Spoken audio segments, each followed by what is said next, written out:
Not only will we post the recordings on our website, but we'll send it to everyone who attended, so everyone gets, can refer back to it or whatever we need to do. Okay.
One second.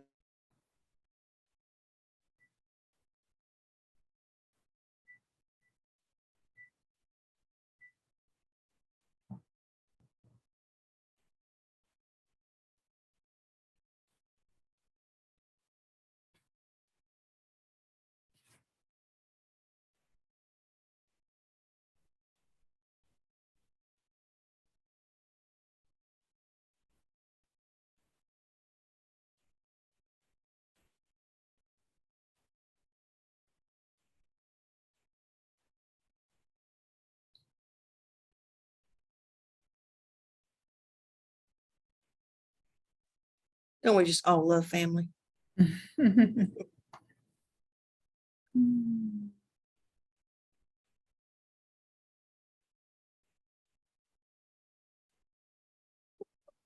sure I set the schedule to update the documents. All right, it's 5 o'clock. We're going to go ahead and get started.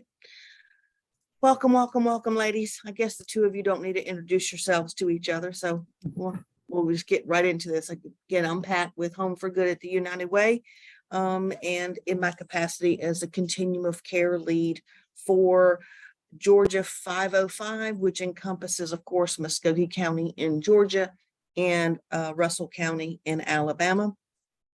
The continuum of care is one of 3 in the country that crosses borders. So we're a little bit rare, but it just makes sense based on the proximity and because of how much traffic goes across the river. So let me go ahead and start sharing my screen here and we'll jump right in. Again, the recording will be put on our website. All of the slides we go through will be put on the website as well, and we will send them out to everybody who participated so everybody gets the same information. Okay, come on now. We'll go over generally what a continuum of care is. We'll talk a little bit about this grant season, which is a competition, and I'll explain what that means for us locally and the national competition, the funding that's available. We'll talk about the application, the priorities, scoring, and the deadlines. In the meeting we had this morning, there was lots and lots and lots of discussion. We already made some adjustments and some suggestions for how to modify some things in our schedule, an appeals process, and those kinds of things. So you'll be seeing those changes and those revisions are being made right now. So you'll see that as in real time. So it was, again, great discussion, great collaboration of folks wanting to make this the best competition possible for our community, but also to represent the needs of our community more fully. So the continuum of care is a federal designation, like I said, that designates the different areas that in communities across the country. There are about 400 continuums of care across the country that receive federal funding through the Department of Housing and Urban Development for responses to homelessness in their community. And it's all of us coming together. It's all the projects, all the programs in our communities that come together to serve the people that we all serve. And it's all about housing and the resources for folks to be able to maintain that housing once the assistance has ended from the programs. The committees that make up the continuum of care serve in various ways, and I'm not going to sit and read the slides, but we have the steering committee, which in all intents and purposes serves as the board.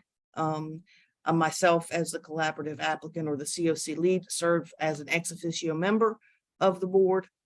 And in just a minute, you'll see the other board members. We also have performance and outcomes where we monitor performance of all the different programs and evaluate them based on performance measures set by the Department of Housing and Urban Development, by HUD. We also have our application committee, many of which were present today at our first meeting this morning. And those are the folks who are responsible for overseeing the application process. But the application actual writing takes place as a collaborative effort with all of the programs who are applying, and many programs who don't receive the funding, but work with us. For instance, healthcare, public housing, and the like, they all assist us in doing the application as well. Mainstream and outreach is just what it says, making sure that we have outreach services to those experiencing homelessness in our community, and that they're connected with mainstream resources to meet immediate needs, but ultimately to be able to be economically upwardly mobile and to be able to sustain housing post project termination, or when the project is over. Homeless Management Information Systems, or as we call it, HMIS.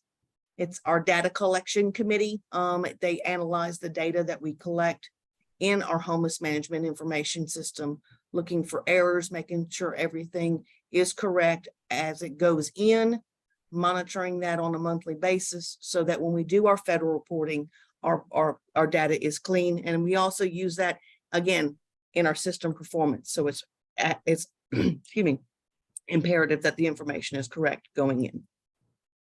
Our coordinated entry committee, that committee oversees the process in which folks access services. The entry point for all of our services is 211, and then it goes to a further assessment from there based on the needs and demographics of that family.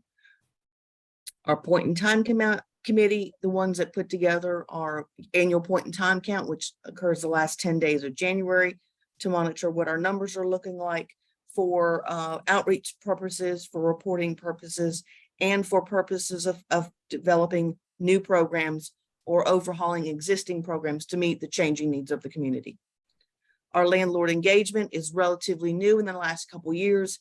It's having landlords serve in a capacity where they serve as liaisons, between the programs and landlords in the community, so that everybody has an advocate, and that we're making sure that we're securing as many available units as possible at fair rates that are safe and affordable, can pass housing quality standard inspections and those kinds of things, so that we can meet the needs of those we're serving.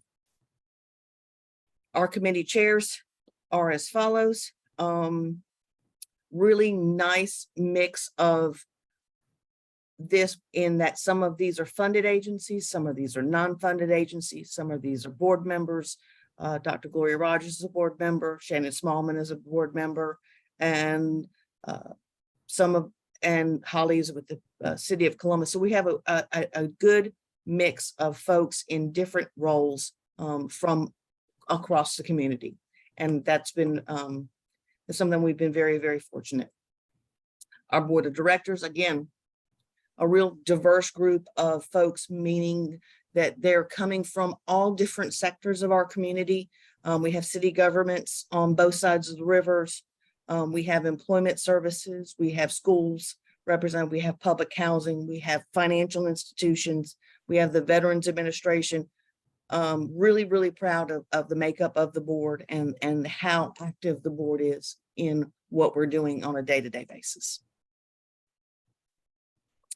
As I mentioned earlier, this is a competition. Our community vies for the funds coming from HUD against the other communities across the nation.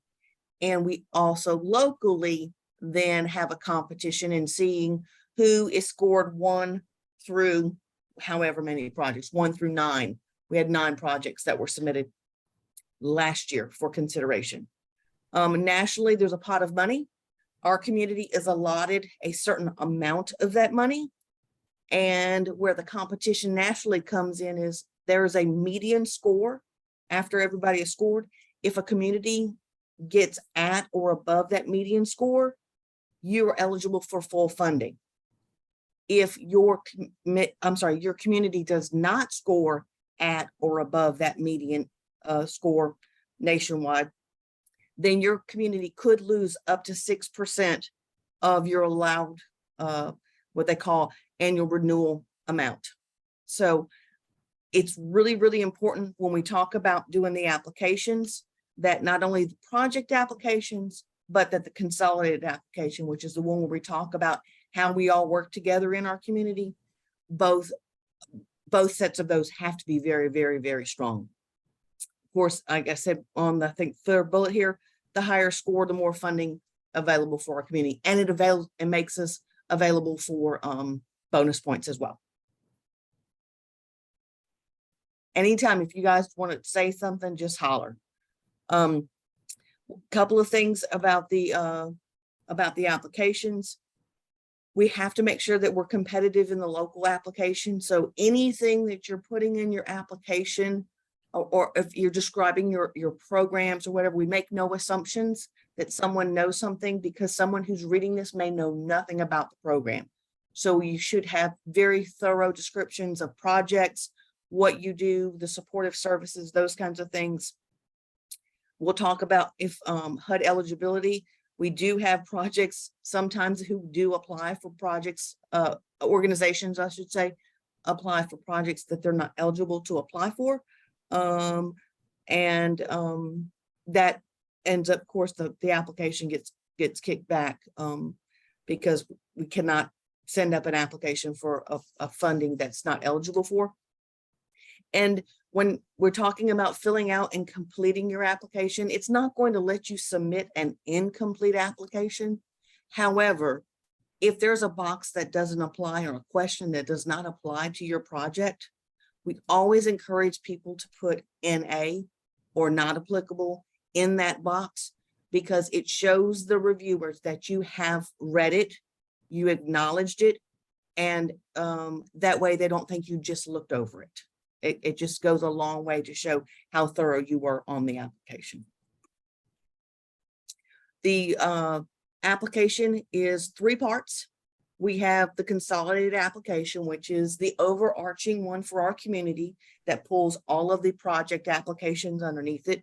We have the project listing, which is the ranking I talked about, and again, the project applications.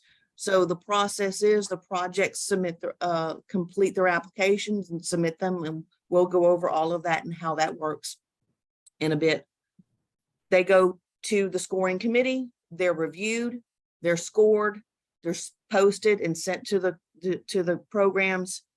Appeals come back and forth as appropriate or as needed until the deadline. Then once those projects are done, we take all of those and they've been ranked. We're then working on putting them all together and making sure they all make sense in the consolidated application. So it is a, and as we go through the timeline, you'll see it's a multi-level, multi-step process.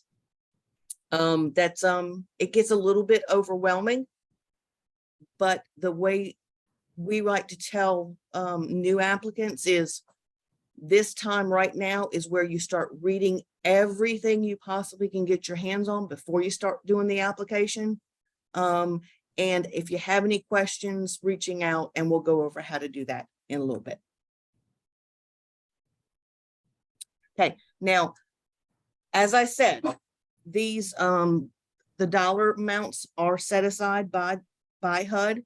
They have not posted, and I'm going to show you the HUD website where all of this is. They have not posted the available funding amounts yet, but they opened up the notice. So this, again, this is the time where we can read the notice, start putting our thoughts together, start making sure we have all of those other supporting documents that we're going to need and everything else. So when the application does drop, we're ready. So we're basing these numbers on last year's numbers. We're expecting a 5 to 7% increase this year, but we didn't want to assume anything. So we'd rather be lower and get more or have more available. Again, these will be updated as soon as the amounts are available. But we wanted to make sure that we got this workshop underway and that everyone had the information and had a time to digest it. The annual renewal amount those are all the projects that are being renewed. We have a domestic violence bonus, and you'll see the notice in just a minute. I'm going to go over that with you. The notice, there is a domestic violence bonus that is available for this year. There is a COC bonus, which could be available for rapid rehousing, joint transitional to rapid rehousing, or permanent supportive housing, HMIS, or coordinated entry supportive services only. That again is if we're at that 50%, 50% or above of the median scores for the country, we would be able to have that COC bonus.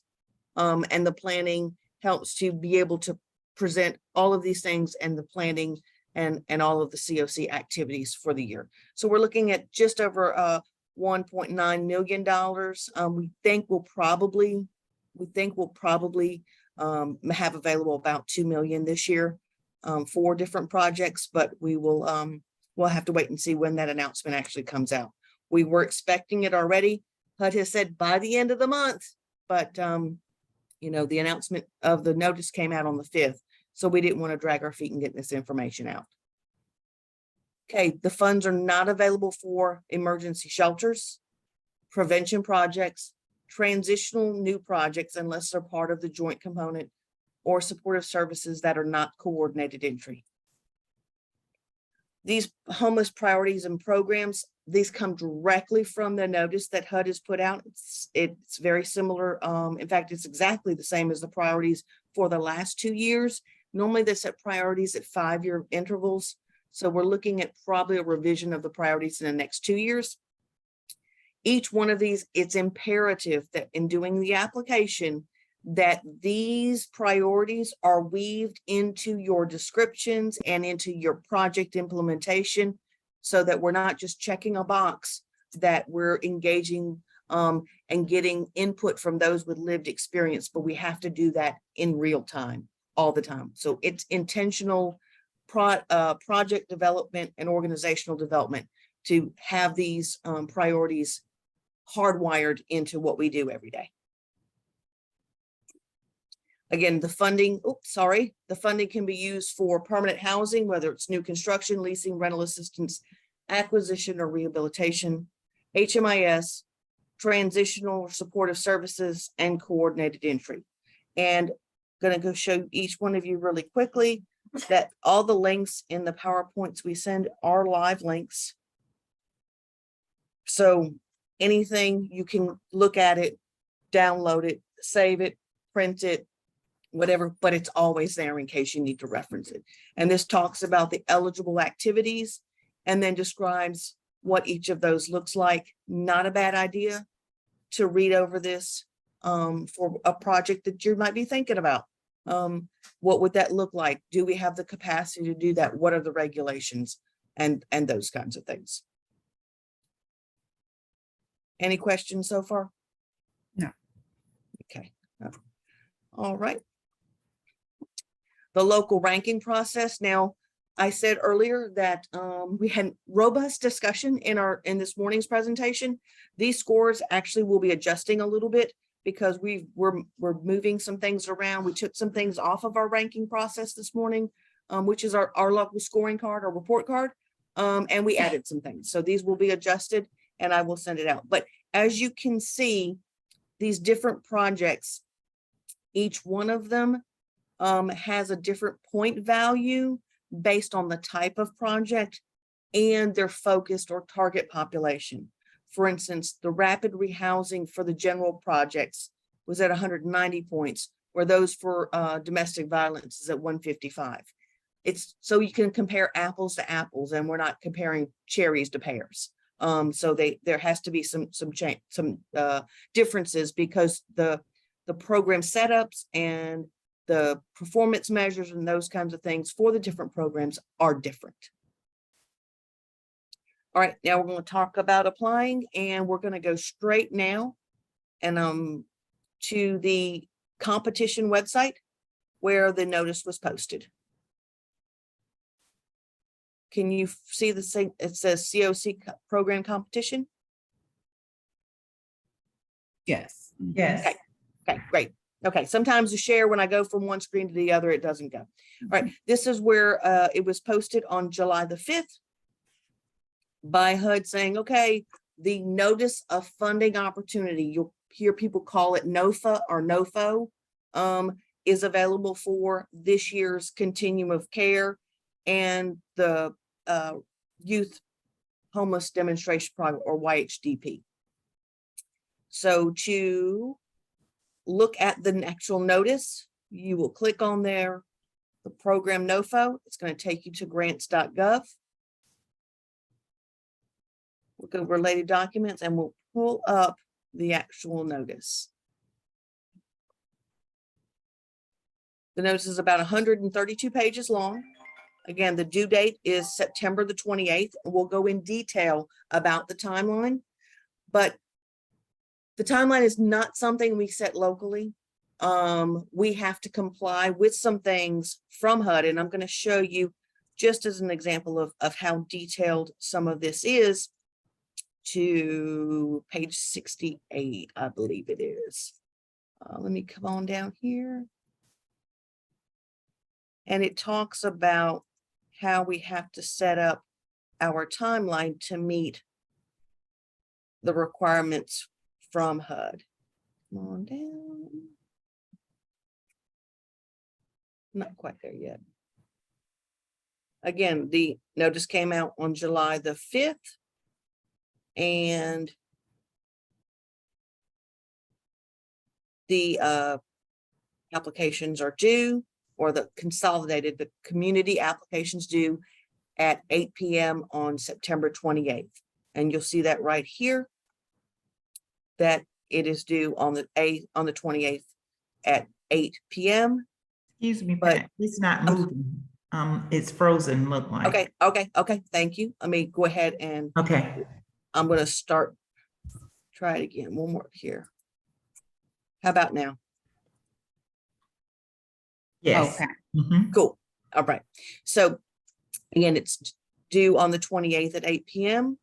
But then if you'll come down one to this project application, the applications must be submitted to the COC no later than 30 days before the HUD submission deadline of September 28th. So now we're back to August 28th. And then we have to notify projects. If we go down the next one, we have to notify the projects at least 15 days before the HUD deadline. So these are how we look at this. This is the first thing we'll look at every year when we say, okay, we're going to develop what the time frame is going to look like, what the timeline is going to look like, so we can meet all of the deadlines, because not only do we have to announce it, but we have to show proof of posting and proof that we've let everyone know what the timeline was. Again, another reason why, although the applications have not been published yet, and we're going to look at that in a minute, the amounts have not been fully published yet. Again, they've promised by the end of the month, and you'll see, unless they've changed it in the last several hours, because we looked at this morning and said coming soon or to be updated, something like that. We wanted to make sure that everyone had an opportunity, especially those who had not applied for, to take some time to read the notice. So it talks in detail about everything and all of the documents and all those kinds of things that you'll need. So this is just one portion. Also, you'll see, let me go back up here. Yeah. They talk about the scoring of the community application, or they call it the consolidated application. And it's based on how we rank new projects, how we go into another, how we look at coordinated entry. So all of the things that you're going to see on the scorecard in a few minutes all apply to these guidelines that were given. We need to make sure we've checked all those boxes and we're looking at all of those things so that we get the maximum amount of scores for those sections. So again, you're gonna when I send you the PowerPoint, you'll have a link to this to all of these documents, but please read the notice. It's not the most interesting read, but it does go quick, and it makes a whole lot of difference if you've read the notice before you start to do the application. So I'm going to go ahead and close this one out, and I'm going to stop sharing, and we're going to go back to the PowerPoint really quickly. So that was the application, or I'm sorry, the notice of funding available, the notice. Then we're going to look next at, I'm going to share real quick. Where's my button? And I just want everyone to see again that each of these links does take you to where it needs to go. Come on now. The application course. Come on now. Here we go. This eSnaps, that is the website that all applications are done on. There's no paper, there's no faxing it, there's no emailing it. It all happens in eSnaps.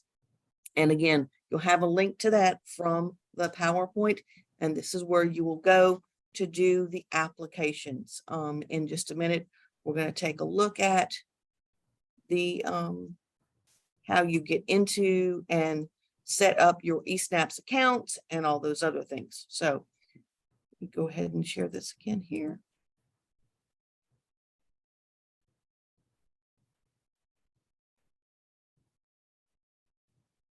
Let me, can you check and see who's coming in, Brady? 1 second, please. My neighbor's walking over. Brady, please, can you get the door? Thank you. The applicant profile, notice that I have right here on the screen. Imperative, your first year and then every year after, before you can start to go into your application, that you update your applicant profile. Because any changes or whatever that are not captured there, you cannot edit it once you have submitted that application. The applicant profile must be done. So imperative. But going here, going to look at the page for the competition. Come on. There we go.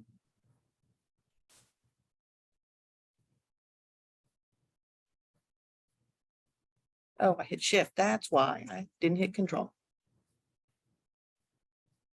And there's a competition page. Okay, this is what will become. It's not changing. It's not showing. It didn't change. Okay. Let me go in. It does that for some reason. Sometimes it'll go and sometimes it doesn't. How about now? Yes. Okay, this is the page you will probably want to bookmark once you get there, because you will go back and forth and back and forth and back and forth. And I'll show you why. There's a couple, you'll see here, there's the things from last year, the funding report. You'll see some of the notices, the registration and everything else. This is that NOFA page that we were just on. Okay, this is our registration guide. That was done back in March. The COC names and numbers, the geographic codes, the grant inventory worksheet, that's for the renewal projects. And if you'll see here, annual renewal demand amount that we talked about coming soon. That has not been finished. Now, these forms, the certificate of consistency and the HUD 2991, I'm going to click on those for you. The certificate of consistency form, we're including in the packet that's going to be sent out to you. It must be filled out by the project. It is part of your application. It has to be submitted with your project application so that we can hence get it signed by the city manager that those programs that are applying through the continuum of care do meet the consolidated plan for our area. So, and then there's a description of how you do it. So I will, again, we will send over a copy of this with city managers' names and all those things filled out for you. So it makes it easier for everyone to do. And that is part of your application process. Get rid of this one, go back. Darn it, I shouldn't have done that. Hold on one second. Let me go back to,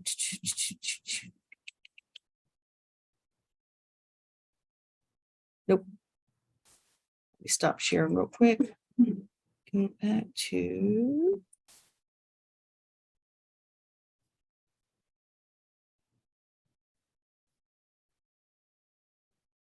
I think I closed out my PowerPoint. 1 second. Here we go. Get back to the screen we were on.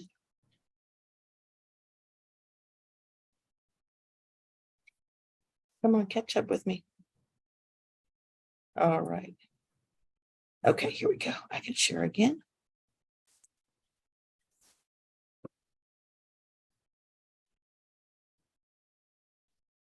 All right, I'm going to go back to that COC page we were just on, so we can look at some of the other things that are on there. So again, some of the things have not been uploaded or renewed or updated for this year. That's okay. You see here, these detailed instructions and navigational guides. I'm going to show you that really quickly, what it looks like, because when they're uploaded for this year, they won't look a whole heck of a lot different. But it is critical, absolutely critical, that you look at those, you digest them, because this navigational guide that I'm about to bring up here, I call it Grants for Dummies, because I know the first time I did this, I was just the thought of logging in, I was shaking, thinking, I don't know what I'm doing. I'm nervous. You know, this is the federal government. And someone showed me this and said, use this as your Bible. And literally, as you can see, can you see the guide? Yes. Okay. It takes you, and for me, this was critical, to know that I was in the right spot. It had pictures. And it takes you through the entire application, screen by screen and step by step. Doesn't explain the questions, but it lets you know you're in the right spot. You're moving on to the next thing. Check, check, check. Okay. So it became my favorite thing in the world. I would literally have my computer, my other screen, and my guide right there, going page by page by page. And then let me see the detailed instructions here. I'm going to pull up this again. This won't be much different this year than it was last year. There will be some modifications, but it takes you through every question on your application and explains everything. And there's links to everything. So it takes you through step by step by step. So again, that page, this page here for the COC, as my internet thinks about going. Technology, kind of love it. One of the things, and we'll look at this, we'll look at the timeline again together in just a few minutes. You'll notice that the September 28th deadline that HUD has, we locally set a deadline that's at least 2 days every year ahead of the deadline. Because the last week of the application is open, the system has been known to crash, or you can't get submitted. And just rather than having a heart attack, we'd much rather be there ahead of time. FYI, if you're accessing the system, again, Mondays and Fridays are the busiest days to access the systems, and first thing in the morning and last thing in the afternoon are the busiest times. So however you want to structure your time or whatever, just an FYI that those are the busiest times. And as I also tell folks, when we're looking at the application, when the applications drop, I encourage everyone to export that application to a PDF document and use that to actually do your writing and answering of your questions and your gathering of your information, so that section by section you go into the application and complete it. There are character counts that are applicable in some questions. There are word counts that are applicable in some questions. So just to be able to do that without being in the system will save you a lot of heartache and headache. And if you're working on your applications, always, always, always save. Nothing worse than you're going through, and you didn't save it and something happens and you lost the connection, or inevitably, as something will always do, and you've typed all of that for an hour and you don't have your information. So again, this will be a page that you will go to time and time again. Very, very helpful information. Okay, let's go back here. We're going to talk about eSNAPs. Again, eSNAPs resources here. That's where you will start your process to get your username, your login, everything else. And oh, let me share. Sorry.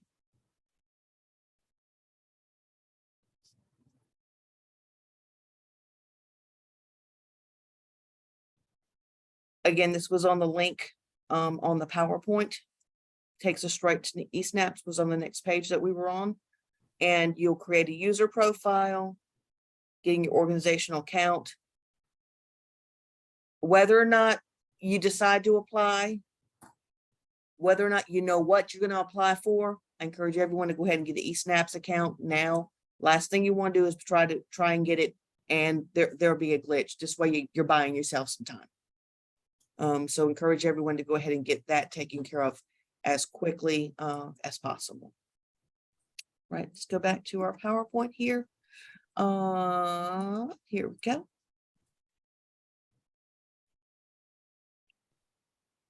Because we're in a competition time, HUD will not answer any questions that are not submitted about this competition to any email address or anything else other than the COC-NOFO@HUD.gov.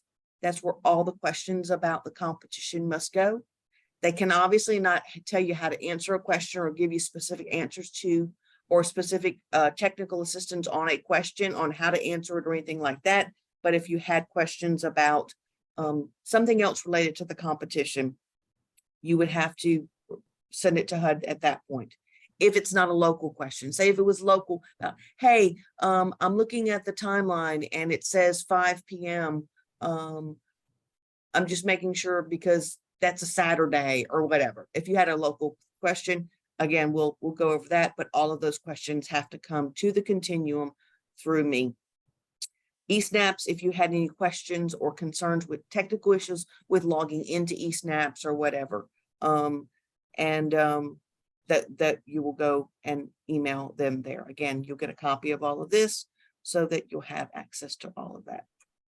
All right, the timeline here, I'm gonna defer to the one we updated earlier today because we have already made some changes on what would be on the next slide, I believe. Oh, 2 slides down. Yeah, okay, so let me let me go into, where are you? Where are you?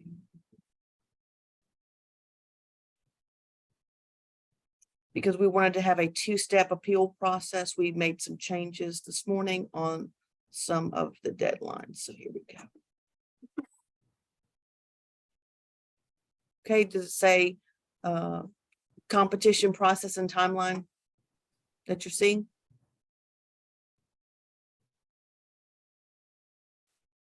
No. Yes, no, yeah. No. Okay, hold on. All right, we'll reshare here.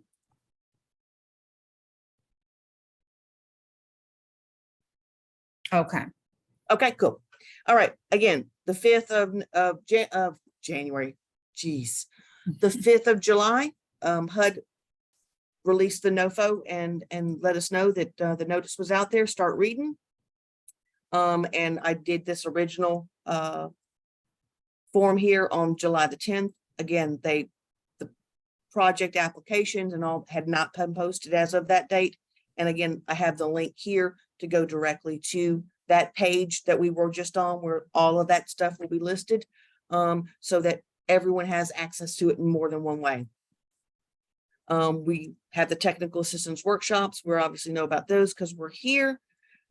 Agency proposals must be turned in, or the applications is what they are, must be turned in by the 27th of August. And yes, that's a Sunday. That's done on purpose so that way no one's trying to rush last thing on a Friday and again, something crashes or whatever, or first thing on a Monday when it'll crash. We're submitting ours. You have to do it in eSnaps, and it comes to the continuum for us then to distribute it to the scoring team.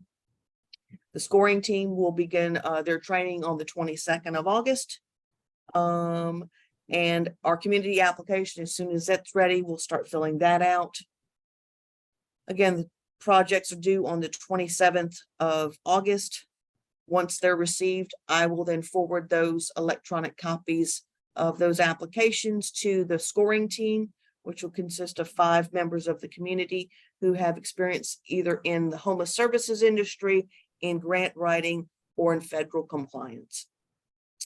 They will begin reviewing those independently for about 4 days.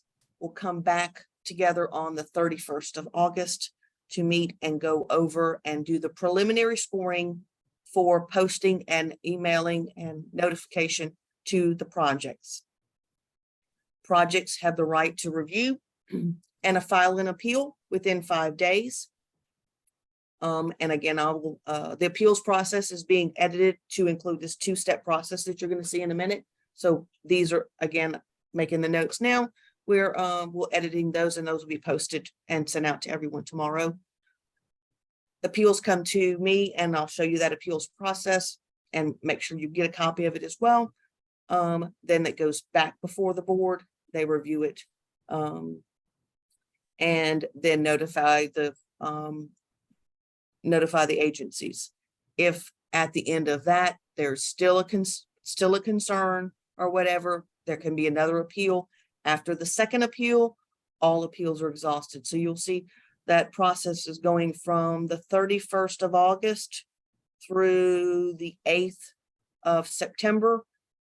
Because again, those deadlines that HUD has set of when we have to notify and when we have to post certain things, we're getting close at this point to being that 15 days before the COC application has to be submitted.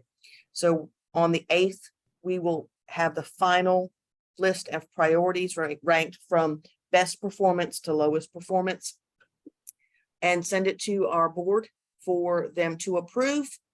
They will have until the 11th, which is the following Monday at 5 p.m. to cast their votes. So that way we can post on the 12th of September, which is 16 days before the HUD submission deadline.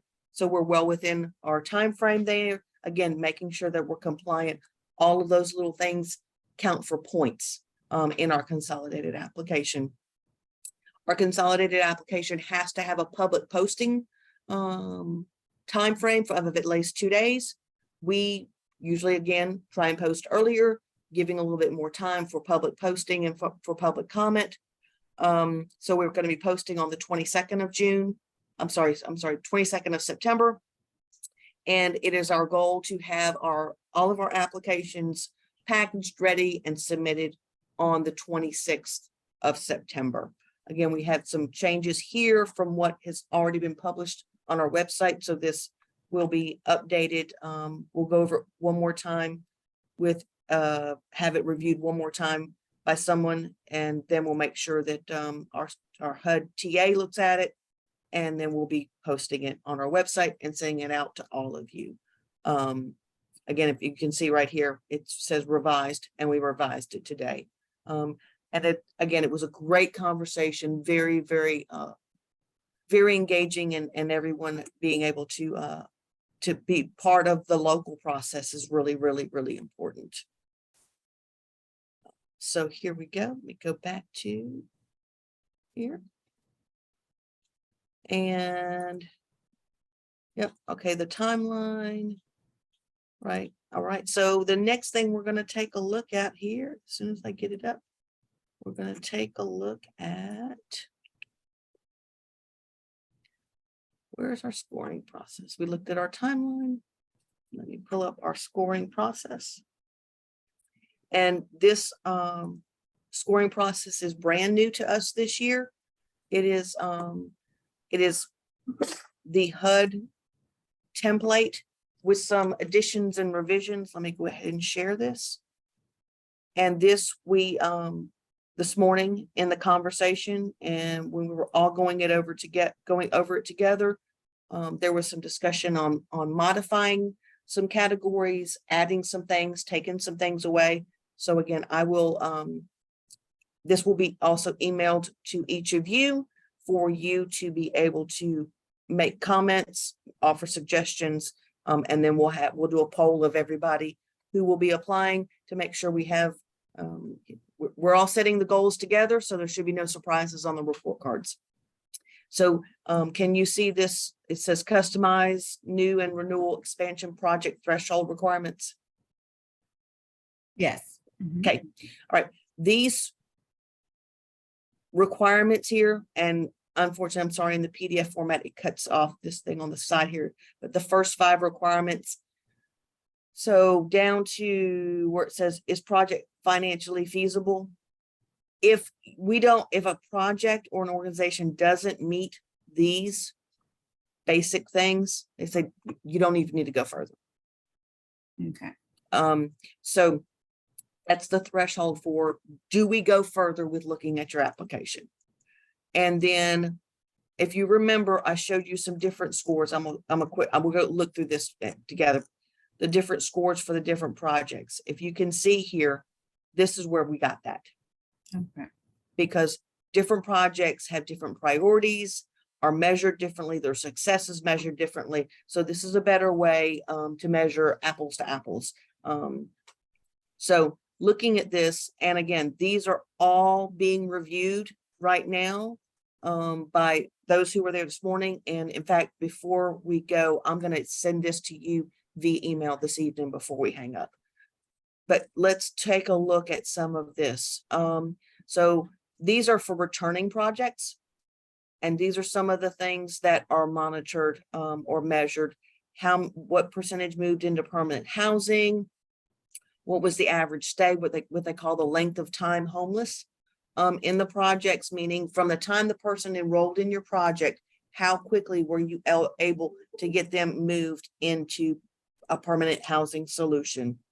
And again, they're a little bit different for different projects because of the type of people they serve and the target populations and the eligibility requirements and all of the other things that go into how each project is different and has to be measured differently. Returns to homelessness. Again, these are all HUD performance measures that we all have to report on anyway. So why not measure ourselves, and we should have no surprises. New increased income, again, talking about the upward economic mobility. serving high need populations, we decided this morning that we're going to take out everything that refers to the chronically homeless here, because our numbers in our community, we have more of our folks that meet the criteria number, the first one there, where it says 50, greater than 50% disability, 0 income or unsheltered. That's the population that we're dealing with now. As our chronic homeless population has decreased, those who have either self-reported or confirmed disabilities, those who have 0 income, or those who are unsheltered. So that's what our community looks like. So that's what we're going to base our scoring on, is what our community looks like, making it more personal for us, thus making it us more cognizant of those we're serving. We took out the local cost per positive exit because of the past year or two, with all of the rents and everything else that have gone up. We did not have a concrete way, because of the market fluctuation, to be able to measure that project to project. We can take an average, but again, depending on what time of the year it is, everything else, it's such a fluctuation. We just didn't think that was fair or an equitable way to measure. Talking about coordinated entry procedures, really big issue is making sure that every project is housing first, meaning we're not putting up barriers to enrollment, and we're not having preconditions to enrollment for our clients that we're serving. These equity factors, talking about making sure that we are inclusive of not only those we serve, but those who are in leadership or in decision-making roles in our programs and in our organizations. Making sure we have policies and procedures and monitoring of equal access and compliance with housing first and non-discriminatory practices. So that is the renewals. We're looking at new projects. And again, some of the same things, but we're talking about here, you're looking here for, are you using a housing first approach, or have you committed to using a housing first approach? Have you, where was the other one? Talking about how you can utilize funds. Do you have experience in utilizing federal funds and those kinds of things?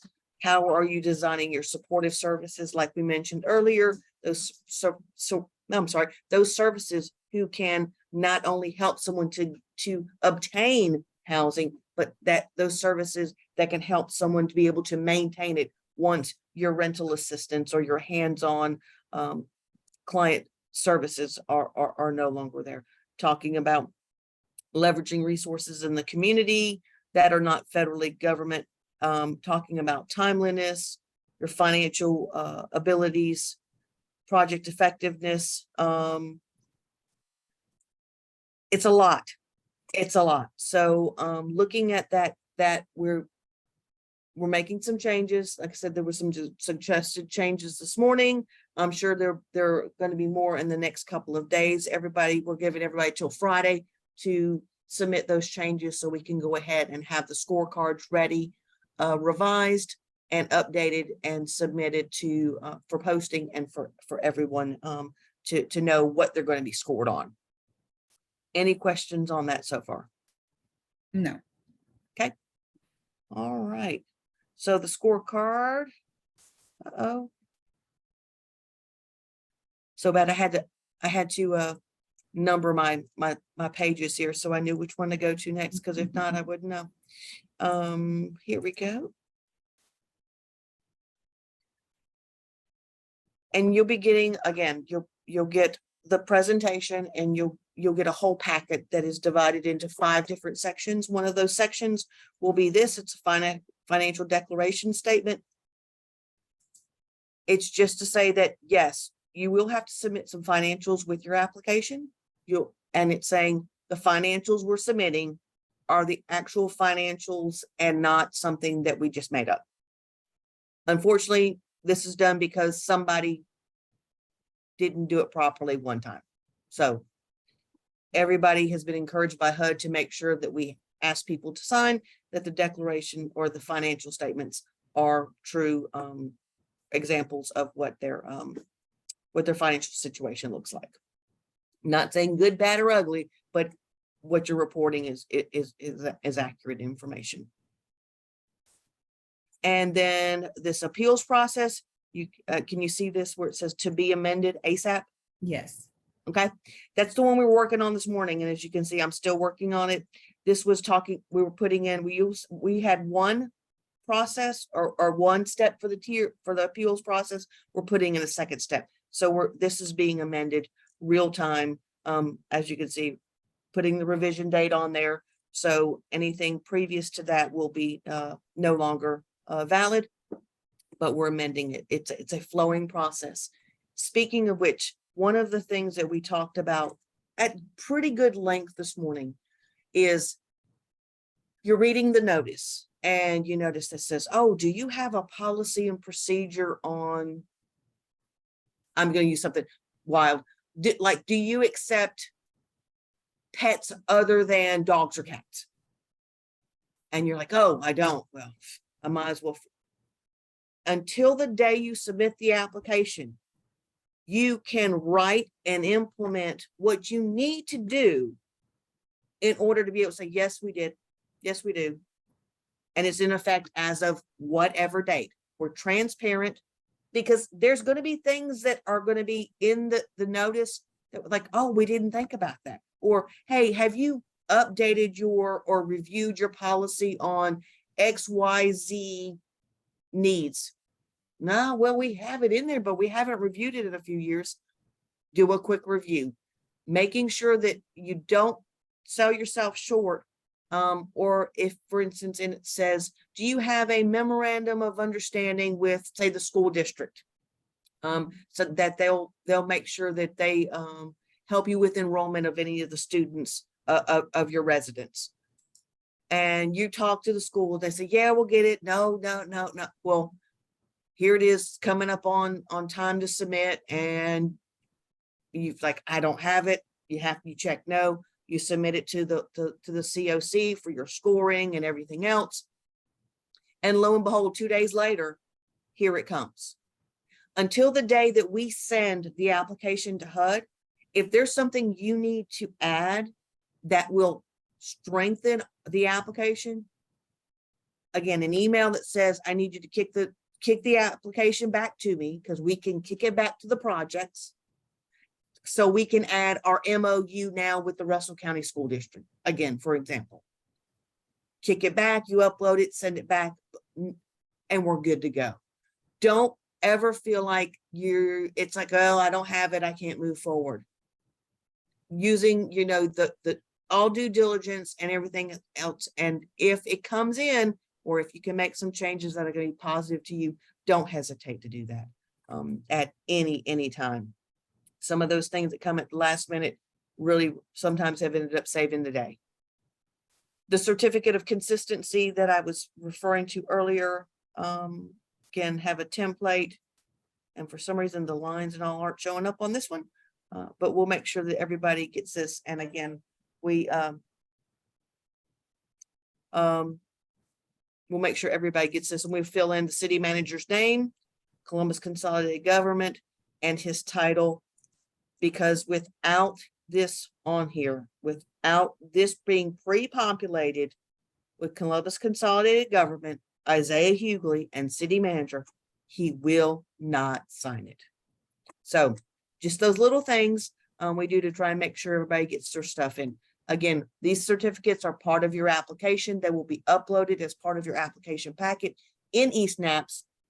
We as a continuum pull them off, print them, take them to community reinvestment. Community reinvestment then looks to make sure that those who are applying are, first of all, are a valid entity with a business license and that wherever they're operating. They check that box, and then it goes to the city manager. The city manager defers to the continuum of care. If we're sending it that this agency or this project does meet compliance with consolidated plan for our region. And if at some point, and we've had this happen, we have the certificate signed and an applicant decides at the last minute, you know what? I'm not, we had one that said, we're not going to apply this year, even though we were literally a week from hitting submit on the consolidated application, because our board has decided we can't serve the LGBTQ population based on our bylaws, so we're going to have to pull out. Then we, again, the city manager defers to us and trusts us to pull those certificates and pull those things. So we get them signed up front, and he says, you know, I'm counting on you to monitor that and make sure that those are accurate, and only those who need to be submitted are submitted for submission. So that was a lot of talking. Any questions, concerns? And you know what? I'm pulling up this and I'm going to get your emails and I'm going to send this right now. So hang on. I want to pull up my, here it is, the project ranking tool. Share. Nope. I'm going to email it.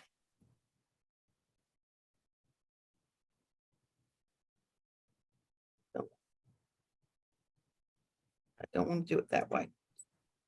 Let me try this.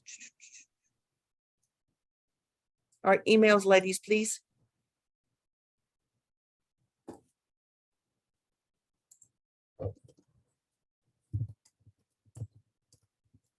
If you can just tell me, I'm typing.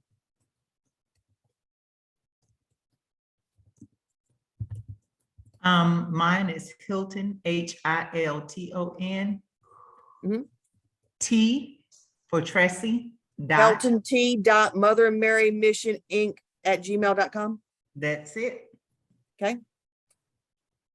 I put mine on the screen. I don't know if you see it. No, I'm in my email. Okay, mine. I got you. Hold on. I'm copying. Hang on. Hang on. Okay.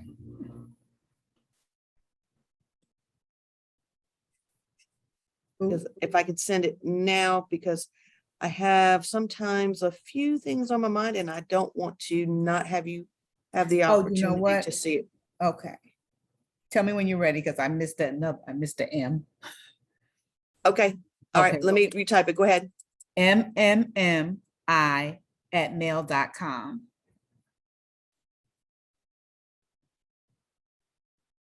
Okay. All right. Scoring. I can't type.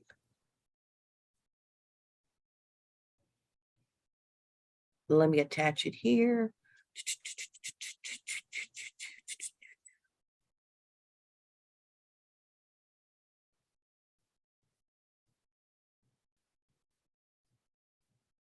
Oh, come on.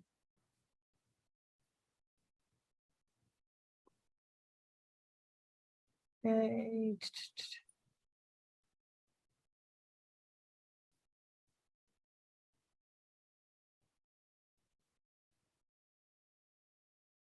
Why are you not?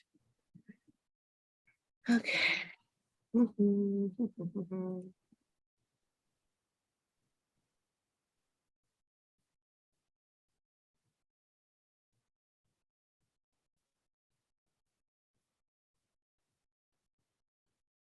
Let's try it this way.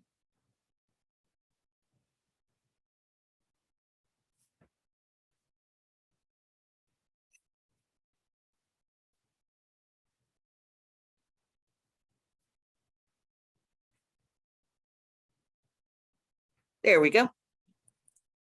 Okay, I have just sent you the scoring tool for you to look over, review, make suggestions, ask questions, whatever. And again, we'll have, everybody has until Friday. Friday, we'll gather it all up, and it'll take several days to go through and make sure we've made all the adjustments, and it will be sent back out.